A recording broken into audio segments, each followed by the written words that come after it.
Laurent Gbagbo est la curieuse plaidoirie pour les criminels et les activistes. Depuis un certain temps, Laurent Gbagbo nous disait, nous avons des prisonniers politiques, nous avons ceci, nous avons cela. Il y a des gens qui sont arrêtés, il n'y a pas la liberté de parole. C'est comme si, c'est comme ça. On dit, il n'y a pas de problème. La liberté de parole dont tu parles, faisons une analyse des hommes et des femmes qui constituent ces personnes. On découvre que ce sont des criminels et des bandits. Et ce n'est pas aujourd'hui que ça a commencé. Depuis la fin de la crise post-électorale, ça veut dire depuis le 11 avril 2011, l'on avait cru à une compassion partagée chaque fois que Laurent Gbagbo en minuscule plaidait la cause de ses proches qui étaient emprisonnés. On avait pensé que Laurent Gbagbo, il avait commencé à sympathiser avec les valeurs humaines, à devenir un tant soit peu humain, pour commencer à avoir de la compassion. Mais ce qu'on a constaté, sa compassion, c'était tout juste dans le sens des personnes qui l'ont aidé dans son banditisme, dans son brigandage. C'était toujours la même chose. Il va même jusqu'à les appeler des prisonniers politiques. Mais avec le temps et à la lumière de sa sortie, au cours de la cérémonie des présentations, des vœux, des instances de son parti, du PPACI, c'est-à-dire le parti de la porcherie publique Abidjan, section Côte d'Ivoire, il reçoit clairement que ce n'est pas de la compassion, mais plutôt une position assumée de Laurent Gbagbo à l'endroit de tous ceux qui veulent déstabiliser la République. On aurait pu penser que c'était une compassion, même sélective. Ça le mérite au moins de l'humaniser un peu, même s'il fait la sélection et qu'il ne pense qu'à lui-même ses victimes. Mais c'est un peu plus profond que ça. En réalité, c'est une promotion des criminels et c'est une promotion et un encouragement que Laurent Gbagbo fait à tous ceux qui veulent déstabiliser la Côte d'Ivoire.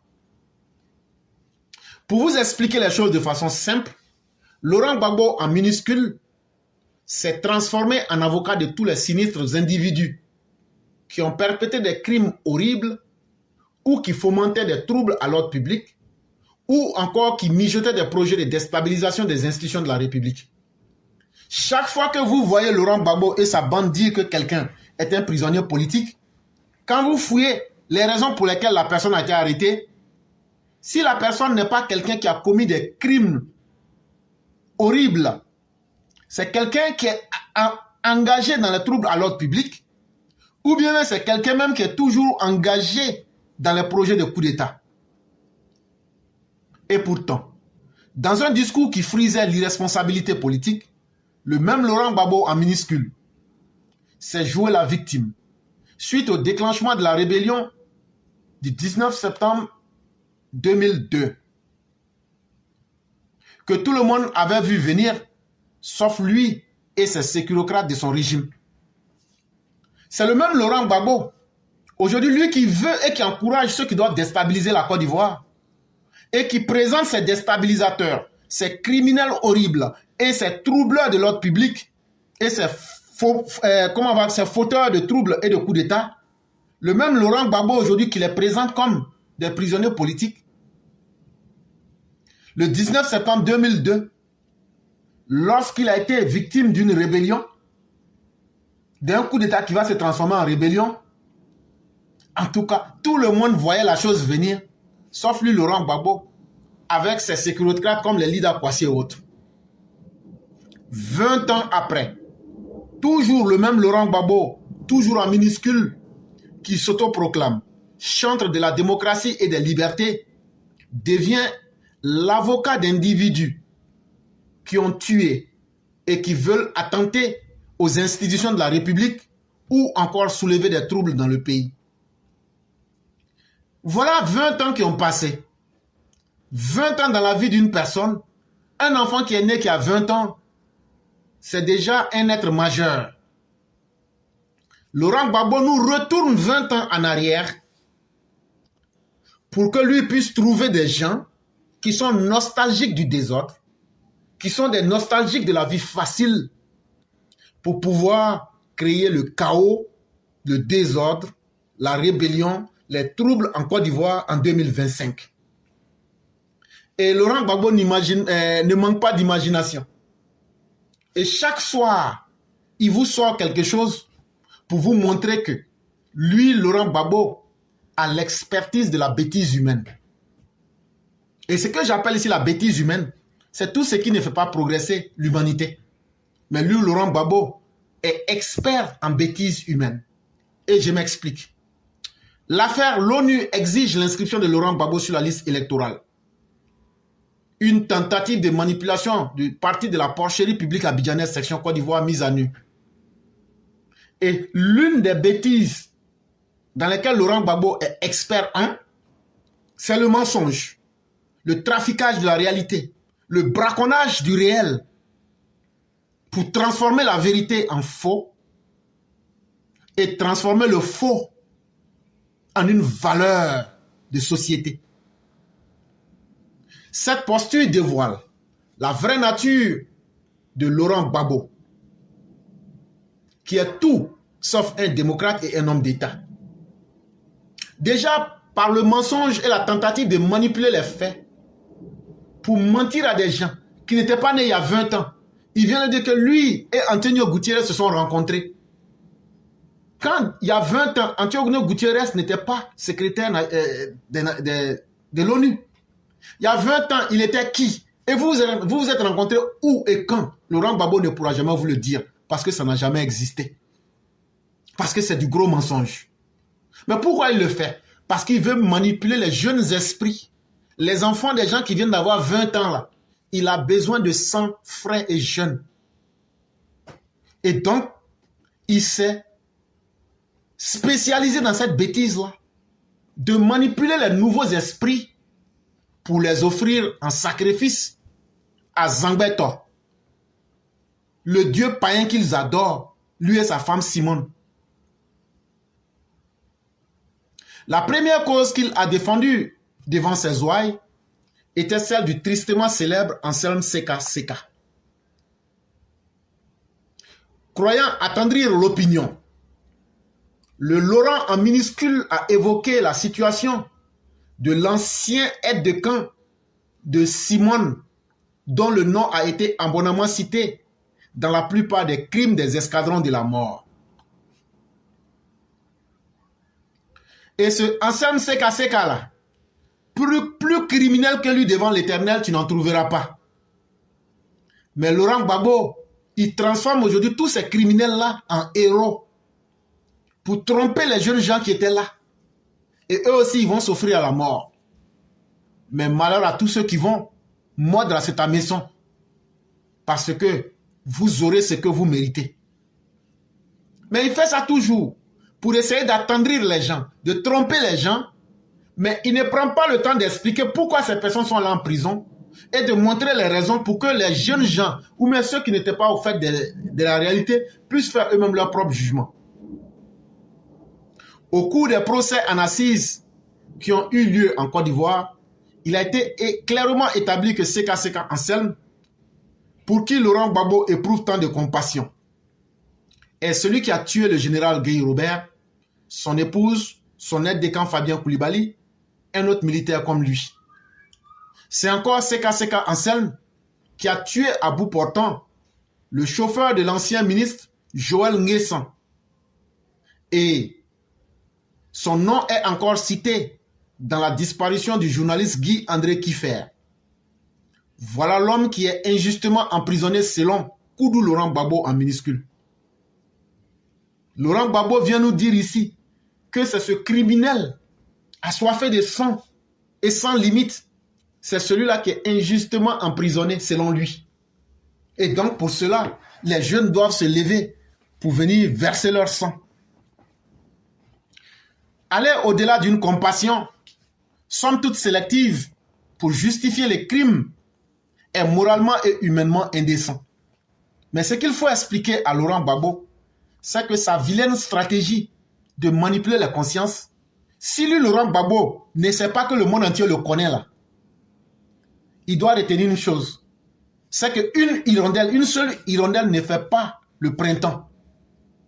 Si hier il pouvait manipuler les jeunes gens, Aujourd'hui, là, grâce à Internet et grâce aujourd'hui aux moyens de communication, il n'y a plus rien qui est caché.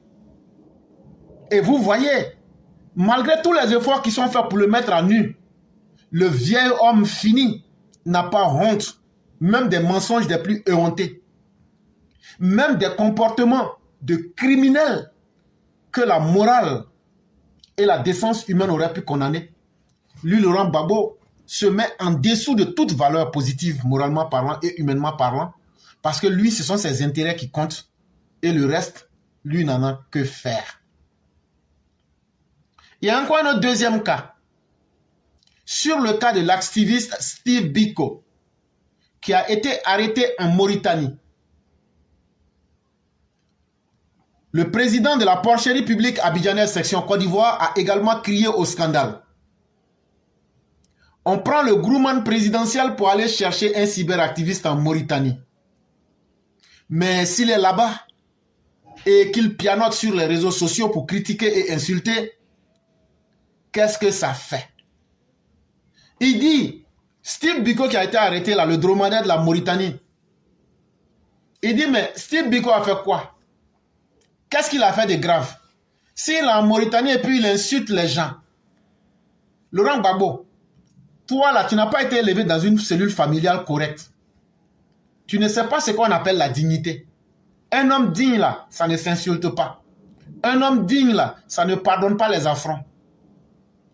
Ce Steve Biko, quand il était en Mauritanie là, il se prenait pour celui-même qui était le chef des opérations des théâtres militaires. C'est lui qui décidait. Voilà comment on va égorger les gens. Voilà comment on a fait. Voilà comment tel char. Mais aujourd'hui, tu cries au scandale. Qu'est-ce qu'il a fait? Ce qu'il a fait là, toute personne qui a été élevée dans une famille correcte n'accepterait pas ce que Steve Biko a fait. Mais la vraie question qu'on devrait te poser, qu'est-ce que tu fais aujourd'hui pour aider ces personnes? C'est trop facile de venir nous dire, il a fait quoi, il a fait quoi. Bon, aujourd'hui qu'il est dans ce qu'il a fait là, toi tu lui apportes combien de millions par jour? Tu as donné combien de milliards à sa famille? C'est la vraie question qu'on doit te poser. Si tu es vraiment désolé pour les gens que tu as mis en enfer volontairement, il faut aller prendre en charge leur famille. Et les faits vont parler d'eux-mêmes. Il faut arrêter d'être un vieil homme ingrat pour raconter des salades, des âneries, et venir nous dire que non, il a de la compassion. Si tu as de la compassion là, Steve Biko là, tous les membres de sa famille ne sont pas morts. Comme c'est à cause de toi, il est allé en prison là. Il faut aller maintenant, tu aides sa famille. CK là, il faut aller aider sa famille. Là, comme ça, on va savoir que vraiment, tu as de la compassion pour eux. Il faut le laisser. Ça ne fait rien. Ça ne change rien à la vie de la Côte d'Ivoire. A soutenu Laurent Gbagbo devant les siens le jeudi 23 janvier 2025. Laurent Gbagbo, on ne le libère pas. Laurent Gbagbo, actuellement là, il y a Kroussa qui est sorti entre ses deux fesses en prison là-bas. Laurent Gbagbo, ils vont le faire passer le passage du beurre de karité là-bas. Laurent Gbagbo, on libère personne. Même toi-même là. Si tu fais là, on te prend, on te jette dedans. Et puis ça va même pas aller quelque part. C'est pas faute de n'avoir pas essayé. En 92, on l'a fait.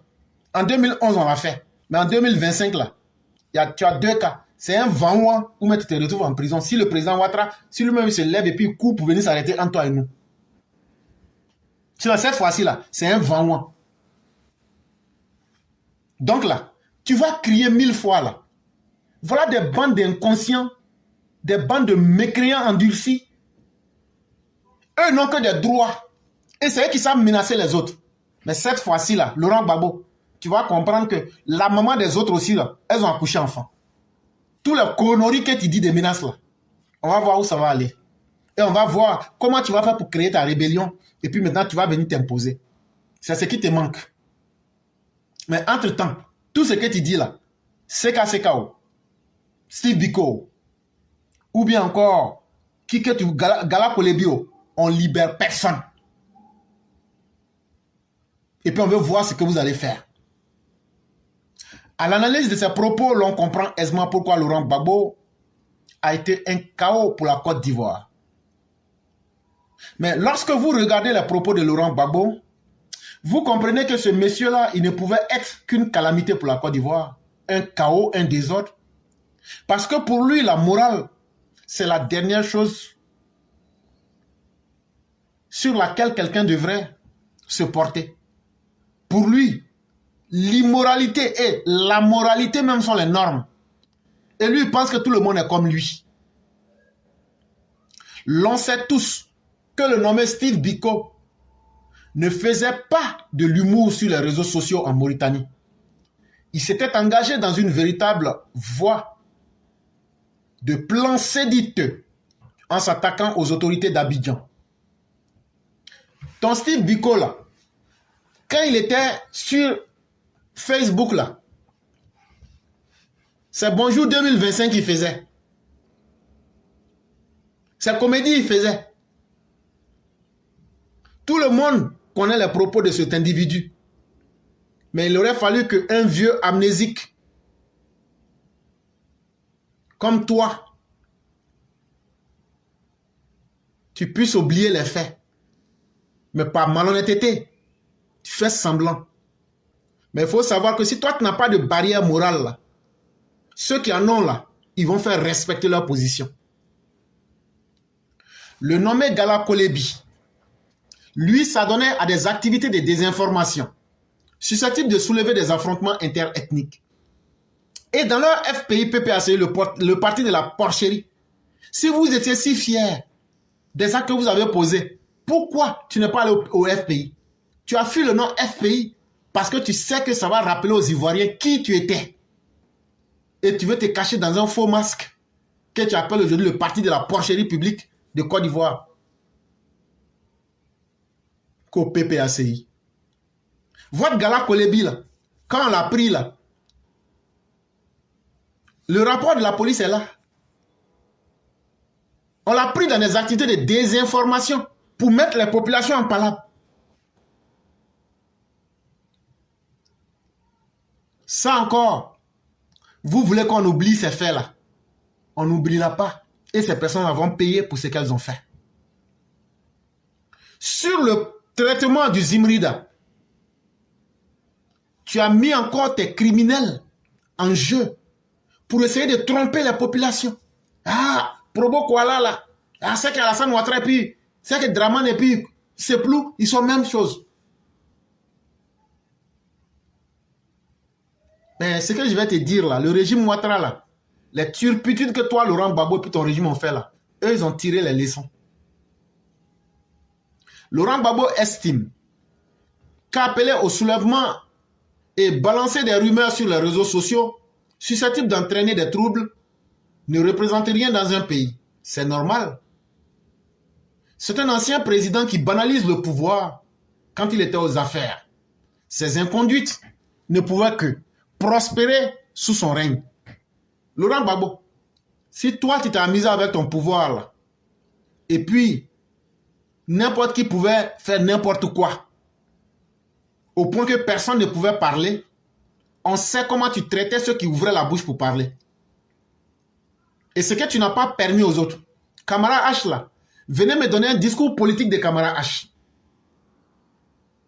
Qu'est-ce que M. Théé Émile a dit qui soit plus grave que laisser Alassane Ouattara être candidat pour qu'on soit en paix? Voilà tout ce qu'il a dit. Qu'est-ce que le docteur Dakouri a dit? Toi-même, ton propre docteur que tu as fait assassiner, il a tenu quel propos politique? Il y a près de 300 personnes que vous avez assassinées par vos escadrons de la mort. Ces personnes n'ont jamais tenu un discours politique. Vous ne permettiez même pas aux gens de porter des tricots du RDR. Tu portais un tricot RDR, tu étais abattu. Aujourd'hui, toi, tu viens nous dire de laisser les gens faire la connerie, la chienlit, la canaille. Non. Cette merde que toi tu aimes, on ne laissera pas prospérer parce que toi tu t'appelles Laurent Gbagbo. On va mater toute tentative de subversion, de soulèvement et de rumeurs, que ce soit sur les réseaux sociaux, que ce soit dans la réalité là. On va vous mater en temps réel.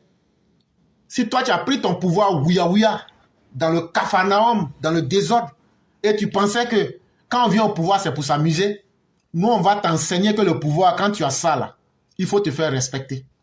Les inconduites et les égarements que toi, tu transformais en valeur quand tu étais au pouvoir là. Nous ne sommes pas des partisans de cette bassesse là. Nous nous ferons respecter parce que nous sommes des hommes honorables et respectables.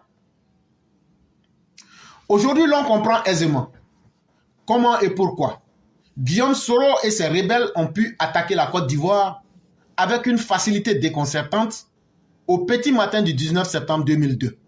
Puisque c'est Soro Guillaume même qui dit qu'il est le père de la rébellion, que voudrez-vous qu'on dise? On accepte les faits. Mais quand tu te comportes de manière légère, on comprend pourquoi. Quand il s'agit de quelques tueurs de pèderies venus du nord de la Côte d'Ivoire, tu as abandonné les Ivoiriens à leur triste sort au petit matin du 19 septembre 2002. Mais ce que tu dois retenir, Laurent Gbagbo, Alassane Ouattara, qui sait pourquoi il est élu, ne peut pas laisser prospérer de tels actes malveillants susceptibles d'entraîner des troubles dans le pays. Alassane Ouattara, là, lui, il a du respect pour ceux qui l'ont élu. Il a du respect pour les femmes, les filles, les enfants, les hommes de la Côte d'Ivoire. Et Alassane Ouattara, là, lui, il est né dans une famille où son père et sa mère l'ont bien élevé. On lui a montré les barrières de la moralité. Et donc là, ce qu'on appelle avoir honte de ce que tu dis et de ce que tu fais, là, lui, il connaît. Donc, c'est pas parce que toi, aujourd'hui, tu as besoin de criminels pour pouvoir créer les troubles qu'on va te permettre de laisser des individus malveillants, des individus malfaisants, des troubleurs d'ordre public prospérer. En tout cas, ce n'est pas sous le régime du docteur Ouattara. Peut-être que Laurent Gbagbo ne le sait pas, mais aujourd'hui, les réseaux sociaux sont plus nocifs que les armes conventionnelles. Laurent Gbagbo, ce que tu ne sais pas là, peut-être que ta maladie d'Alzheimer ou de Parkinson, ou bien encore, toi-même tu sais combien de maladies tu as, font que tu es complètement déjanté et que ton rapport au réel là, c'est peut-être quelques secondes dans la journée, tu es au courant de toi-même. Mais les réseaux sociaux là sont plus dangereux. Les réseaux sociaux sont plus dangereux qu'un couteau, qu'un pistolet, qu'un char. La capacité de destruction des réseaux sociaux aujourd'hui, pour quiconque les connaît, ne va pas s'amuser avec. Un gouvernement responsable ne peut donc pas laisser prospérer de tels agissements susceptibles de semer des troubles dans le pays. Toi, si tu avais un pouvoir nyafou, un pouvoir ouya, un pouvoir waiko, un pouvoir toklo, il faut savoir que le pouvoir d'Alassane Ouattara, c'est un pouvoir qui est bien assis, c'est un pouvoir qui est indéboulonnable, c'est un pouvoir qui est bien serré, et puis maintenant, là, la clé, là, il a mis ça dans la mer. Lui-même l'a dit. Oh. Donc, les conneries de troubles à l'ordre public, ou bien se comporter comme si on était dans la jungle, ça, c'est pas avec le président Ouattara que ça va prospérer. Mais ce n'est pas tout. Le même Laurent Gbagbo a été pris en flagrant délit de falsification de l'histoire. Comme quelqu'un qui a un trou de mémoire, mais en réalité, c'est une mauvaise foi ambiante. Toi, Laurent Gbagbo, quand on parle de flagrant délit de falsification, ça veut dire mensonge simple. À ton âge, tu n'as pas honte de tes enfants. Tu n'as pas honte de ta soi-disant femme. Tu n'as pas honte de tes militants. Tu n'as pas honte même de Dieu lui-même. Toujours, c'est toi qui es dans les mensonges. Et le mensonge dans le cas, quand tu veux défendre les Steve Biko, les CKC Cancel, les Gala Kolebi, tu veux nous dire que tu assumes indirectement la responsabilité de leurs actes? Tu veux nous dire que c'est toi qui tires profit des actes séditeux et néfastes que ces personnes l'amènent. Et donc, c'est pourquoi tu viens plaider pour leur cause. Et de cette façon, comme si c'est un innocent injustement emprisonné. Mais, si je prends le cas de CKCK, tu plaides comme si c'était un innocent. Comme si c'était un agneau. Mais Guy Robert, là, il a encore des membres de sa famille qui sont là. Allez leur demander qu'est-ce qu'ils pensent de CKCK. Allez demander aux parents de Rose Doudou, qu'est-ce qu'ils pensent de Seka Seka. Allez demander aux parents du capitaine Koulibaly Fabien, qu'est-ce qu'ils pensent de Seka Seka. Allez demander aux parents de Kamara Yerefe H, qu'est-ce qu'ils pensent de Seka Seka. Allez demander à Guy-André Kiffer, qu'est-ce que sa famille pense de Seka Seka.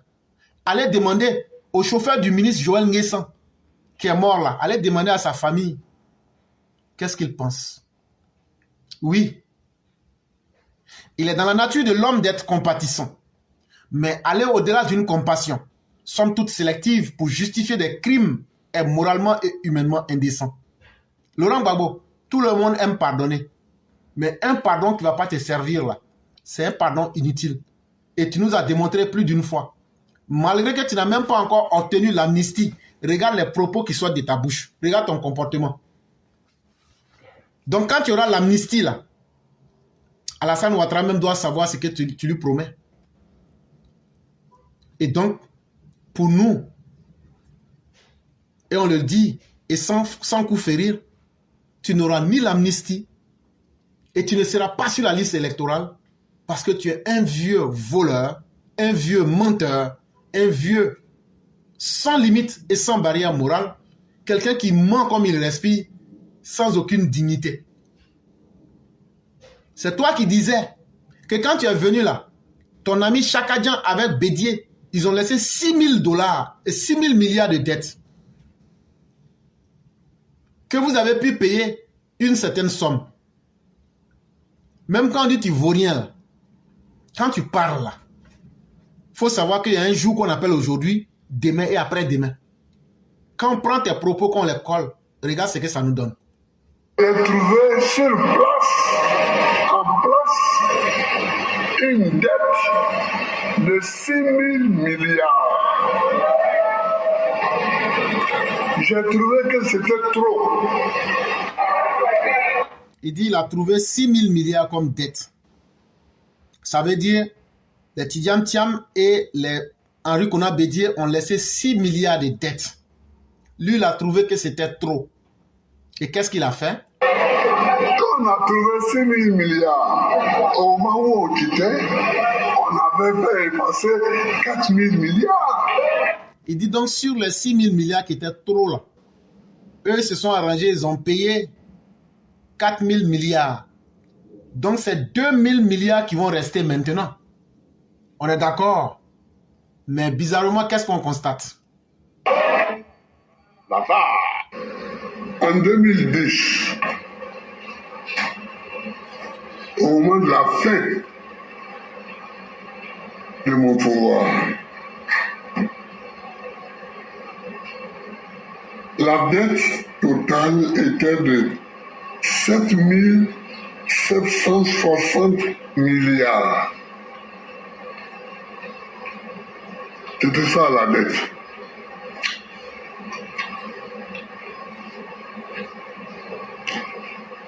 Que j'ai laissé à mes successeurs.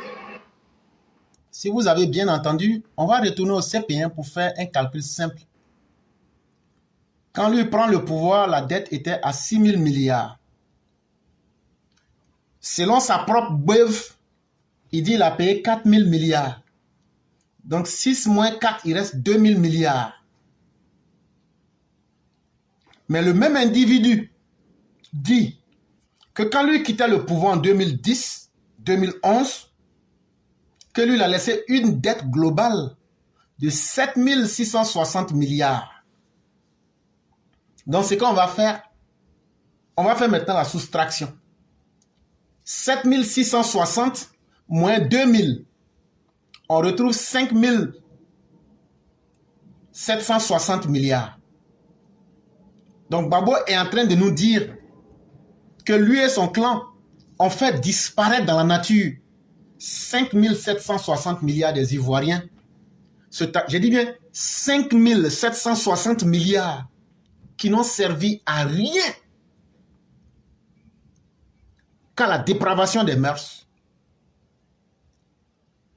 à faire dévier notre société, à mentir. Et ça, Laurent Gbagbo doit être tenu responsable d'une telle perte. Il a dit 7760 milliards. Ce que j'ai fait, si vous ne suivez pas, vous ne comprendrez pas. J'ai fait une analyse interne de ses propos pour vous montrer qu'il y a un trou. Quand je prends le pouvoir, il y avait 6 000 milliards. J'ai payé 4 000 milliards. Quand tu fais 6 moins 4, il reste 2 000. Donc, normalement, le président Ouattara devait prendre le pouvoir avec 2 000 milliards. Mais le même Laurent Gbagbo ressort pour nous dire, en 2011, quand lui a laissé le pouvoir, lui il a laissé une dette de 7 760 milliards. Si on suppose qu'il a payé l'argent, les 4 000 milliards, et que maintenant, lui-même, il vient nous dire qu'il a laissé une dette cumulée de 7 760 milliards. Donc, ce qu'on va faire, on fait 7 760 milliards moins 2 000. On retrouve 5 760 milliards. C'est de l'argent qui n'a jamais... C'est de l'argent qui a été reçu, mais qui a disparu. Et les Ivoiriens doivent lui demander, cet argent allait où? Cet argent n'a servi qu'à faire la promotion de l'immoralité, la promotion de la bêtise, les conneries que vous connaissez, et à s'amuser à commettre des crimes sur le dos des Ivoiriens. Et c'est un tel individu aujourd'hui qui veut s'inviter dans notre politique pour essayer de distraire les masses et perdre le temps aux uns aux autres. Et chers Ivoiriens, si on vous raconte tout ça, c'est pour que vous fassiez très attention. Parce qu'il y aura beaucoup de distractions. Mais si vous vous amusez à rentrer dans ce jeu, ce sera à vos dépens. Mesdames et messieurs, nous avons terminé. Vous attendrez d'abord que nous puissions lire l'édito de Mère Blanc. Et après donc lecture de l'édito de Mère Blanc, on va laisser un temps pour que tous ceux qui veulent se signaler puissent le faire. Et ceux qui vont se signaler dans ce temps-là, c'est uniquement ces personnes que nous allons prendre et puis fermer le direct lorsqu'elles auraient fini de parler. Bonjour éclaireur Pro-Vérité, bonjour à tous mes condisciples de l'inégalable classe éclaireur Pro-Vérité. Mon édito aujourd'hui a pour titre « La bande à Emmanueli et leur pantin ». La France s'est bien assise, a bien pensé sa constitution, après avoir rompu avec le système monarque. La France est ainsi régie par la 5e République du 4 octobre 1958. Cette constitution a été révisée à plusieurs reprises, dont la dernière date de juillet 2008. Il est décidé dans cette constitution française que le président de la République est le chef de l'État, le chef des armées et le chef de l'exécutif. Dans ces articles 5 et 64 de la même Constitution, le président de la République est aussi le garant de l'indépendance, de l'intégrité du territoire, du respect des traités, du respect de la justice et du respect de la même Constitution. Pensez-vous que les petits socialistes pilleurs de la Côte d'Ivoire l'ignoraient? Non. Et vous convenez avec moi que d'après les éléments annoncés, titanesque est la charge de responsabilité qui incombe à un président de la République, d'où qu'il soit. Et je peux vous dire que tout homme n'est pas fait de l'étoffe d'un chef digne de ce nom. Chez nous, par exemple, Guy Robert fut trop naïf. Après une ascension fulgurante, il a rêvé s'accrocher au pouvoir. Mais son histoire rappelle une des fables de La Fontaine intitulée Le corbeau et le renard. Il a joué le rôle du corbeau dans cette fable et le renard fut Laurent Gbagbo.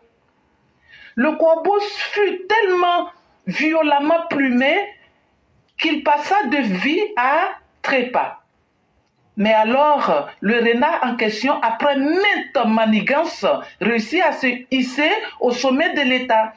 Mais il va payer à son tour au plus fort sa fourberie, ses intrigues. Gbagbo fut minable en tant que chef des armées. Sans stratégie militaire, il sera renversé par une poignée de jeunes militaires. Respectueux de la Constitution, que non.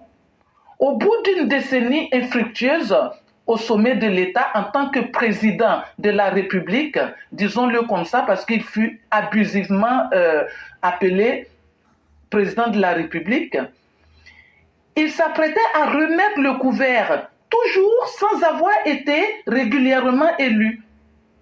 Tout ceci avec l'aide d'Emmanueli et sa bande de socialos aux pieds nickelés, pilleurs de la Côte d'Ivoire.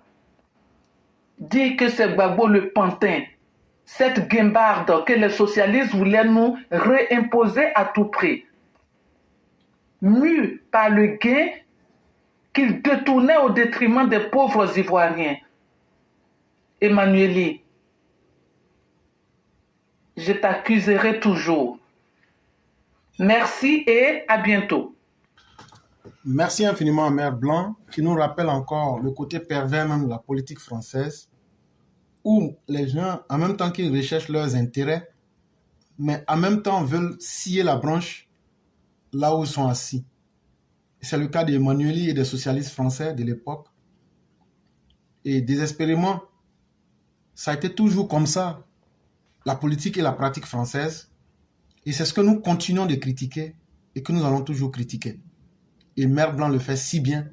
Et elle donne des détails qui forcent les uns et les autres à aller dans l'histoire pour essayer de voir ce qui s'est réellement passé, pour comprendre la réalité et essayer de tirer l'expérience pour qu'elle soit, cette expérience-là, le meilleur maître.